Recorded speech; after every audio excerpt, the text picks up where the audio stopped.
খাদিজার কাপড়ের দোকান হিজাব হেভেনে প্রতিদিন অনেক ক্রেতা আসে।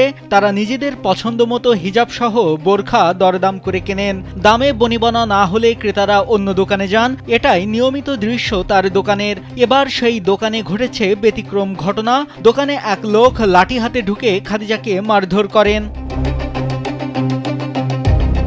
সম্প্রতি এই ঘটনার সিসিটিভি ফুটেজ সামাজিক যোগাযোগ মাধ্যমে ভাইরাল হয়। ভিডিওতে দেখা যায় তানহা ফ্যাশনের মালিক বাবু সরকার পার্শ্ববর্তী ব্যবসায়ী হিজাব হেভেনের খাদিজা আক্তার ও তার ছেলেকে দোকানে ঢুকে মারধর করছেন।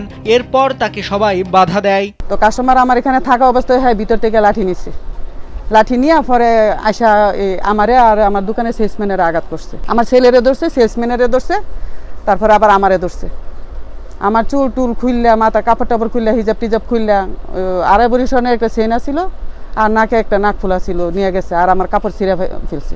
এদিকে একটি কুচক্রী মহল ভিডিওটি সামাজিক যোগাযোগ মাধ্যমে ছড়িয়ে দিয়ে বলতে শুরু করেন, বিএনপির এক নেতার দোকানে কয়েকজন নারী বোরখা কিনতে যান। ওই নেতা বোরখার দাম বলেছেন ৩২০০ টাকা, তবে কাস্টমার নারীরা দাম বলেছিলেন ১৩০০ টাকা।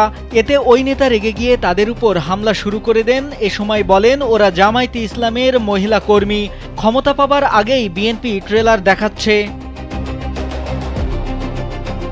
তবে ভুক্তভোগী খাদিজার ছেলে খায়রুল আলম জানান, এখানে বিএনপি জামায়াত কোনো বিষয় নয়। তারা ১২ বছর ধরে ব্যবসা করছেন। তাদের ব্যবসা ভালো চলায় অভিযুক্ত বাবু হিংসা করে তাদের উপর হামলা করেছে। এটা জামায়াত বিএনপির কোনো বিষয় না। এটা মানে আজকে ১২ বছর ধরে আমাদের দোকানে বেচাকিনি ভালো। এটা ওর হিংসা, ও এটা সহ্য করতে পারে না। আমাদের দোকানের সেল ভালো হয়, কাস্টমার আসে, এই কারণে ও এই মানে জিনিসগুলা ও আগে থেকেই হিংসার বশীভূত হয়ে সেই কর্মকাণ্ডগুলো করছে। এ ব্যাপারে দোকান মালিক সমিতির সভাপতি বাবুল সরকার জানান, বাবুর দোকানে লোকজন কম আসায় ক্ষিপ্ত হয়ে তিনি এ কাজ করেন। খাদিজা বেগমের দোকানে প্রচুর কাস্টমার হয়। এই কাস্টমার এক দোকানে বেশি হয়, আরেক দোকানে কম হয়। এই প্রতিহিংসা নিয়ে দুই পক্ষেই হাতাহাতি কথা কাটাকাটি, সর্বশেষে লাঠি ব্যবহার হয়েছে। এখানে কোনো রাজনৈতিক দলের কোনো অংশগ্রহণ নাই, অথবা রাজনৈতিক দলের কোনো ছত্র ছায়াও নাই।